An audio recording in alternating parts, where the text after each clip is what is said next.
ಓಂ ನಮಃ ಶಿವಾಯ. ಓಂ ಶ್ರೀ ಕಾಶಿ ವಿಶ್ವನಾಥಾಯ ನಮಃ. ಓಂ ನಮೋ ನಾರಾಯಣಾಯ. ಸ್ವಾಮಿ ಗುರುಪಂಚ. ನನ್ನೆಲ್ಲ ಪ್ರೀತಿ ವೀಕ್ಷಕ ಬಂಧುಗಳಿಗೆ ಶಿವಾಯಂ ಕನ್ನಡ ಆಧ್ಯಾತ್ಮಿಕ ಚಾನಲ್ಗೆ ಸ್ವಾಗತ. ಸಾವಿತ್ರಮ್ಮನವರು ಮೆಸೇಜ್ ಹಾಕಿದ್ರು, ಕಾಶಿಗೆ ಹೋಗ್ತಾ ಇದ್ವಿ ಬರುವ ವಾರ ಮೇಡಮ್ ಅಂತ. ಖಂಡಿತವಾಗ್ಲೂ ಹೋಗಿ ಬನ್ನಿ ಸಾವಿತ್ರಮ್ಮ. ಖುಷಿಯಾಯಿತು ಆ ಮೆಸೇಜ್ ನೋಡಿ. ನಾನು 14 ವರ್ಷದ ಹಿಂದೆ ಹೋಗಿದ್ದೆಲ್ಲ ಜ್ಞಾಪಕಕ್ಕೆ ಬಂತು. ಈಗ ತುಂಬ ಚೇಂಜಸ್ ಆಗಿದೆ ಕಾಶಿಯಲ್ಲಿ. ಆ ಶಿವದೇವರ ಆಶೀರ್ವಾದ ನಿಮ್ಮನ್ನು ಕಾಪಾಡಲಿ, ಆಶೀರ್ವದಿಸಲಿ. ಎಲ್ರಿಗೂ ಒಳ್ಳೆಯದಾಗಲಿ. ನಮ್ಮ ವೀಕ್ಷಕ ಬಂಧುಗಳಿಗೆ ಅಲ್ಲಿ ಎಲ್ರಿಗೂ ನೀವು ಪ್ರಾರ್ಥನೆ ಮಾಡಿಕೊಂಡು ಬನ್ನಿ. ಸುಖಕರ ಪ್ರಯಾಣ ನಿಮ್ಮದಾಗಲಿ. ಶಿವದೇವರ ಆಶೀರ್ವಾದ ಯಾವತ್ತೂ ನಿಮ್ಮ ಮೇಲಿರುತ್ತೆ. ಅದು ಜನ್ಮ ಜನ್ಮದ ಸುಕೃತ ಫಲ.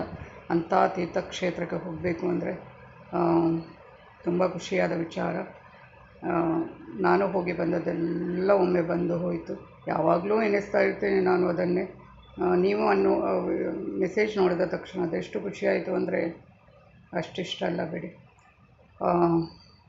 ಒಳ್ಳೆಯದಾಗಲಿ ಸಾವಿತ್ರಮ್ಮ ಮತ್ತು ನಿಮ್ಮ ಜೊತೆ ಯಾರೆಲ್ಲ ಬರ್ತಾರೆ ಅವರಿಗೆಲ್ಲರಿಗೂ ಒಳ್ಳೆಯದಾಗಲಿ. ಶಿವದೇವರ ಆಶೀರ್ವಾದ ನಿಮ್ಮ ಕಾಪಾಡಲಿ ಅಂತ ಮನಸ್ಸು ತುಂಬಿ ಹಾರೈಸ್ತಾ ಇದ್ದೇನೆ. ಹಾಗೆ ಜ್ಯೋತಿ ಚಿತ್ರಾಪುರ ಅವರು ಹೇಳಿದರು, ಅಮ್ಮ ದಿನಾಲು ವೀಡಿಯೋ ಹಾಕಿ. ಹೌದು, ವೀಡಿಯೋ ಹಾಕಬೇಕು ಅಂತ ಇದ್ದೇನೆ. ಬಟ್ ಇದರಲ್ಲಿ ಈ ಚಾನಲಲ್ಲಿ ಏನೋ ಒಂದೊಂದು ಪ್ರಾಬ್ಲಮ್ ಬರ್ತಾ ಇದೆ. ಅದಕ್ಕೆ ಬೇರೆ ಚಾನಲ್ ಮಾಡಬೇಕು ಅಂತ ಇದ್ದೇನೆ ಹೊಸದಾಗಿ. ಅದನ್ನೆಲ್ಲ ತಿಳಿಸ್ತೇನೆ ಮುಂದಿನ ದಿನಗಳಲ್ಲಿ. ಆವಾಗ ಮಾತ್ರ ಡೈಲಿ ನಾನು ಹಾಕ್ತೇನೆ.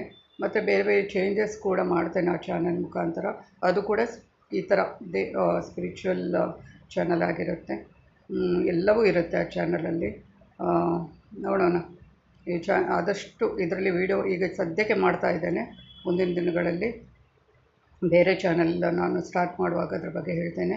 ಹಾಗೆಯೇ ದೀಕ್ಷಿತ್ ಅವರು ಕೂಡ ಕೇಳಿದರು, ಹಾವಿನ ಬಗ್ಗೆ ಒಂದು ಮೆಸೇಜ್ ಮಾಡಿದ್ರು ಅಲ್ವಾ. ಖಂಡಿತವಾಗ್ಲೂ ಇನ್ನು ಮುಂದೆ ಆಗದಾಗೆ ಯಾವುದೇ ಒಂದು ಜೀವಿಗೂ ಕೂಡ ನಮ್ಮಿಂದ ತಿಳಿಯೋದು ತಪ್ಪಾಗಬಾರ್ದು. ಅದಕ್ಕೆಲ್ಲ ಏನು ಮಾಡಬೇಕು, ಅದಕ್ಕೂ ಒಂದು ಜೀವ ಅಂತ ಇದೆ ಅಲ್ವಾ ಮಗಳೇ. ಅದು ನಮ್ಮಿಂದ ತಪ್ಪು ಆಗದಾಗೆ ನಾವು ನೋಡ್ಕೋಬೇಕು. ನಾಗರಹಾವು ಎಲ್ಲ ಆಗಿದ್ದರೆ ಅದು ನಾನು ಹೇಳಿದ ಪರಿಹಾರವನ್ನು ಮಾಡ್ಬೋದು. ಇಲ್ಲಾಂದರೆ ಪರವಾಗಿಲ್ಲ. ಆದರೂ ಮುಂದೆ ಆ ತಪ್ಪು ಮರುಕಳಿಸಬಾರ್ದು. ಆ ಥರ ನಾವು ನೋಡಿಕೊಂಡ್ರೆ ಒಳ್ಳೆಯದು. ಒಳ್ಳೆಯದಾಗಲಿ ನಿಮಗೆಲ್ಲರಿಗೂ. ನನ್ನ ಪ್ರೀತಿ ವೀಕ್ಷಕ ಬಂಧುಗಳಿಗೆ ಧನ್ಯವಾದಗಳು.